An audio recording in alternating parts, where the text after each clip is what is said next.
ശ്രീമതി കെ കെ രമ നമ്മളോടൊപ്പം ചേരുന്നുണ്ട്. ശ്രീമതി കെ കെ രമ, പി കെ കുഞ്ഞനന്ദന്റെ മരണവുമായി ബന്ധപ്പെട്ട് വീണ്ടും ഒരു വിവാദം നമ്മുടെ രാഷ്ട്രീയത്തിൽ ഉണ്ടായിരിക്കുകയാണ്. കെ എം ഷാജി അത് പറഞ്ഞത് ഒരു ദിവസം മുൻപാണ്. പക്ഷെ അതിനെ കേരളത്തിലെ രാഷ്ട്രീയ നേതൃത്വം വളരെ ഗൗരവമായി എടുക്കുകയാണ്. CPM നിയമ നടപടിക്ക് പോവുകയാണ്. വലിയ ഗൗരവതരമായ ആരോപണമാണ് എന്ന് പ്രതിപക്ഷ നേതാവ് തന്നെ പറയുകയാണ്. പി കെ കുഞ്ഞനന്ദനെതിരെ അദ്ദേഹം ഈ പറയുന്ന പ്രതിപട്ടികയിൽ വന്നപ്പോൾ അത് രാഷ്ട്രീയ ആരോപണം കൊണ്ട് മാത്രമാണ് എന്ന് CPM പരിചയ പിടിച്ചപ്പോഴൊക്കെ അങ്ങ് ശക്തിയുക്തം പി കെ കുഞ്ഞനന്ദന്റെ പങ്കെടുത്തു പറഞ്ഞിട്ടുള്ള ഒരാളാണ്. പി കെ കുഞ്ഞനന്ദനെ പാർട്ടി സംരക്ഷിക്കില്ല എന്നങ്ങ് കരുതുന്നുണ്ടോ? ഈ ആരോപണത്തിൽ എന്തെങ്കിലും കഴമ്പുണ്ട് എന്നങ്ങ് വിചാരിക്കുന്നുണ്ടോ? മാധു, ഒരു കഴമ്പുമില്ലാതെ അങ്ങനെ ഒരു ആരോപണം വരുമെന്ന് ഞാൻ പ്രതീക്ഷിക്കുന്നില്ല.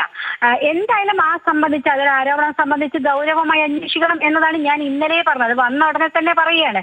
കാരണം അദ്ദേഹത്തിന്റെ മരണം സംബന്ധിച്ച് എന്താണ് എന്നത്, എങ്ങനെയാണ് മരിച്ചത് അതും കൂടെ അറിയട്ടെ. അങ്ങനെ ഒരു ആരോപണം വന്നപ്പോൾ അദ്ദേഹത്തിന്റെ മകൾ ഇന്നലെ പറഞ്ഞു മതിയായ ചികിത്സ ലഭിച്ചില്ല എന്ന്. അദ്ദേഹത്തിന് അസുഖം വന്നത് LDF ഭരണകാലത്താണ്.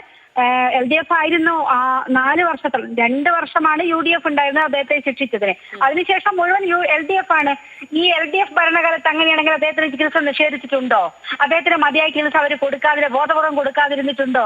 ഇതൊക്കെ അന്വേഷിക്കപ്പെടണം. വളരെ ഗൗരവത്തിലുള്ള കാര്യം തന്നെയാണിത്. കാരണം ഇത്തരത്തിൽ കുഞ്ഞനന്ദൻ അറിയാവുന്ന രഹസ്യങ്ങൾ പുറത്തു പറഞ്ഞാൽ മറ്റാർക്കെങ്കിലും പ്രശ്നമുണ്ടാകുമോ എന്ന ധാരണയിൽ ആയിരിക്കുമോ എന്നുള്ളതൊക്കെ നമ്മുടെയൊക്കെ ഇടയിലുള്ള സംശയമാണ്, പൊതുസമൂഹത്തിലുള്ള സംശയമാണല്ലോ. തീർച്ചയായിട്ടും അത് ദുരീകരിക്കുന്നതിന് ആവശ്യമായ ഗൗരവതരത്തിലുള്ള അന്വേഷണം നടത്താനാണ് തയ്യാറാകേണ്ടത് എന്നതാണ്.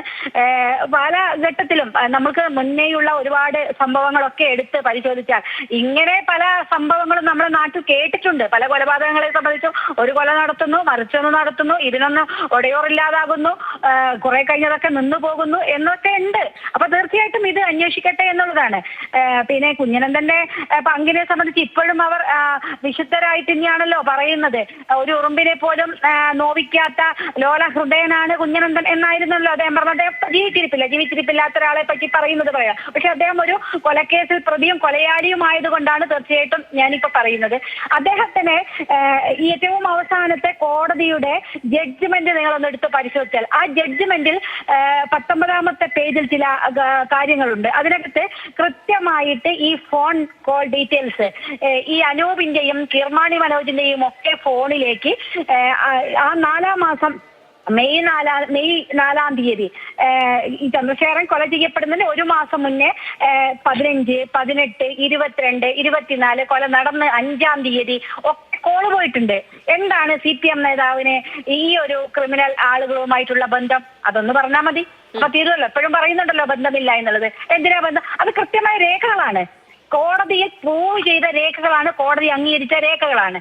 ആ രേഖകൾ കോൾ ഡീറ്റെയിൽസ് 46 സെക്കൻഡ് ഉണ്ട്, 1 മിനിറ്റ് ഉണ്ട്, 15 സെക്കൻഡ് ഉണ്ട്. ഇങ്ങനെ പല ഘട്ടങ്ങളിലായിട്ട് പോയിരുന്ന ഫോൺ കോളുകളുണ്ട്.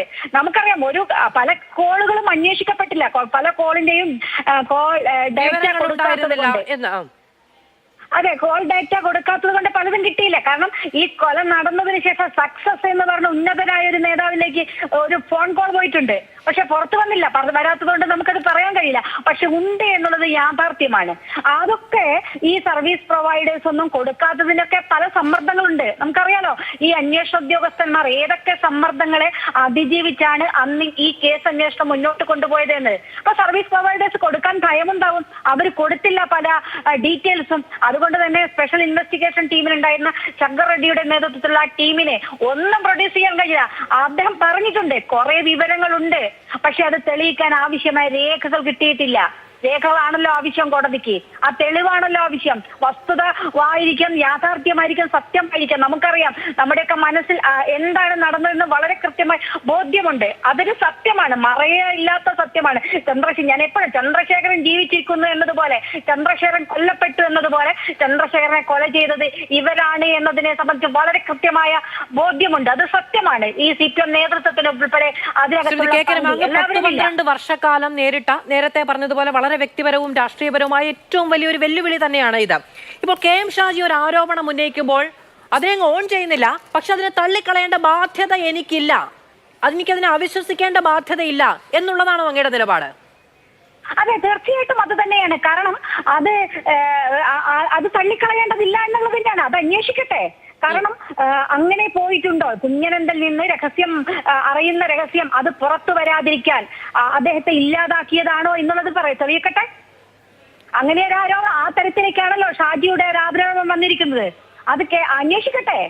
പക്ഷേ അങ്ങനെ ഇല്ലാതാക്കി കളയാൻ കഴിയുന്ന ഒരു ബന്ധം മാത്രമേ പി കെ കുഞ്ഞനന്തനുമായി പാർട്ടിക്കുള്ളൂ, അല്ലെങ്കിൽ പാർട്ടിയുടെ ഉന്നത നേതാക്കൾക്കുള്ളൂ എന്നങ്ങ് വിചാരിക്കുന്നുണ്ടോ? കാരണം ഇത്രയും കാലം അങ്ങ് ഉന്നയിച്ച ആരോപണം എന്ന് പറയുന്നത് പി കെ കുഞ്ഞനന്തൻ പാർട്ടിക്ക് ഏറ്റവും അനിവാര്യനായ ആളാണ്, ഏറ്റവും പ്രിയപ്പെട്ടവനാണ്. മരിക്കുമ്പോൾ പോലും പറയുന്ന വാക്കുകൾ, ഇപ്പോഴും പറയുന്ന ഈ ലോലഹൃദയൻ എന്നുള്ള വിശേഷണങ്ങൾ ഒക്കെ, അതൊക്കെ അനിതര സാധാരണമായ ഒരു സഹവർത്തിത്വത്തിൽ നിന്നുണ്ടാകുന്നതല്ലേ? അതിനെ അങ്ങനെ ഒറ്റ ദിവസം കൊണ്ട് ചോരയിൽ മുക്കിക്കളയാനൊക്കെ കഴിയുമോ?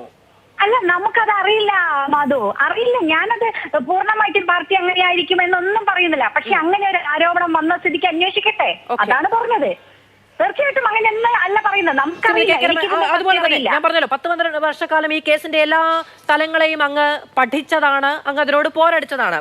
പി കെ കുഞ്ഞനന്തൻ അറസ്റ്റ് ചെയ്യപ്പെടുന്ന സമയത്ത് ഇങ്ങനെ അദ്ദേഹത്തിന് അനാരോഗ്യം സംബന്ധിച്ച് എന്തെങ്കിലും ഒരു ആരോപണം, എന്തെങ്കിലും ഒരു ഇളവ് വേണമെന്ന ആവശ്യമൊക്കെ നിയമവ്യവസ്ഥയ്ക്ക് മുൻപാകെ വെച്ചിട്ടുണ്ടായിരുന്നോ? 2014 ശിക്ഷ വിധിക്കുന്നത്. അപ്പോഴാണെങ്കിലും ഒരു ഇളവ് ചോദിക്കുന്നുണ്ടായിരുന്നോ? ഇല്ല അതോ, കാരണം ആ കോടതിയിൽ മാറാട് കോടതിയിൽ ആ കേസ് ശിക്ഷ വിധിക്കുന്ന സമയത്ത് ഞാൻ ആ കോടതിയിലുണ്ട്. ആ പ്രതികളോട് അവസാനമായിട്ട് എന്താ ചോദിക്കണേ? അവരുടെ വക്കീല് പറയൂലേ അദ്ദേഹത്തിന് ഈ അനാരോഗ്യമുണ്ട്, അദ്ദേഹത്തിന് പോകാൻ പറ്റില്ല എന്ന് പറയണ്ടേ? അങ്ങനെ പറഞ്ഞതായിട്ട് ഞാൻ കേട്ടിട്ടില്ല. അങ്ങനെയാണല്ലോ അവസാനത്തെ എന്ത് പറയാനുണ്ട് എന്ന് ചോദിക്കുമ്പോൾ ഈ പ്രതികളുടെ വക്കീലന്മാരാണ് അത് പറയുക. പക്ഷെ അങ്ങനെ ഒരു ഇതും കേട്ടിട്ടില്ല. അത് മാത്രമല്ല, അതിനുശേഷം ഇത്രയും കാലം ഞാൻ പറയാം, അദ്ദേഹത്തിന് മകൾ ഇന്നാണ്. തീർച്ചയായിട്ടും ഒരു അച്ഛൻ അങ്ങനെ ഉണ്ടാവും, മക്കളെ സംബന്ധിച്ച് ആ ഒരു വേദന ഉണ്ടാവും. ഞാൻ അവരുടെ മുഖവിലേക്ക് എടുത്തുകൊണ്ടാണ് പറയുന്നത്. ഒരു കാരണവശാലും അദ്ദേഹത്തിന്റെ മകളെ ഒരു ഇതാക്കിയിട്ട് കണ്ടേയല്ല ഞാൻ പറയുന്നത്. അദ്ദേഹത്തിന്റെ മകൾ ഇന്നലെ പറഞ്ഞു അച്ഛന് ചികിത്സ UDF കാലത്ത് ചികിത്സ കിട്ടിയില്ല എന്നുള്ളത്. എന്തുകൊണ്ട് അത് ഇത്രയും കാലം പറയാതിരുന്നു എന്നാണ് എന്റെ ചോദ്യം. അത് അന്വേഷിക്കേണ്ടതല്ലേ? അങ്ങനെ ഇത്രയും വർഷം, കാരണം അങ്ങനെ ചികിത്സ നിഷേധിക്കുന്നത് ജയിൽ ഉദ്യോഗസ്ഥന്മാരാണല്ലോ, സർക്കാരല്ലല്ലോ. ജയിൽ ഉദ്യോഗസ്ഥരും ജയിൽ സൂപ്രണ്ടൊക്കെയാണ് ഇത് നിയന്ത്രിക്കുക. അപ്പൊ അത് ചികിത്സ നിഷേധിക്കുക അവരായിരിക്കല്ലോ. അങ്ങനെയാണെങ്കിൽ ഏതെങ്കിലും ഉദ്യോഗസ്ഥനെതിരെ നടപടിയെടുത്തോ? ഇതൊക്കെ ഈ ഭരണത്തിന്റെ കീഴിലാണല്ലോ ഈ ഉദ്യോഗസ്ഥ സംവിധാനങ്ങളൊക്കെയുള്ളത്. ഈ ചികിത്സ നിഷേധിച്ചു എന്നതിന്റെ കാരണം പറഞ്ഞ UDF കാലത്ത് ചികിത്സ നിഷേധിച്ചു എന്ന് പറഞ്ഞ് ഏതെങ്കിലും ഉദ്യോഗസ്ഥനെതിരെ നടപടി സ്വീകരിച്ചിട്ടുണ്ടോ? അതാണ് ചോദ്യം. എവിടെയെങ്കിലും ഒരു പരാതി ഉണ്ടായിട്ടുണ്ടോ? അതൊന്നും നമുക്ക് കേൾക്കാൻ കഴിഞ്ഞിട്ടില്ല. അപ്പോൾ ഇന്നലെ ഷാജിയുടെ ആരോപണം വന്നപ്പോൾ ഈ ഇത്തരത്തിലുള്ള വാദങ്ങൾ വരുമെന്ന്, ഇതൊക്കെ കൂട്ടി വായിക്കുമ്പോൾ എന്തൊക്കെയോ അസ്വാഭാവികത ഇല്ലേ എന്നുള്ള ഒരു സംശയമാണ് ഉണ്ടാവുന്നത്. ഓക്കെ, വളരെയധികം നന്ദി ശ്രീമതി കെ കെ രമ പ്രതികരിച്ചതിന്.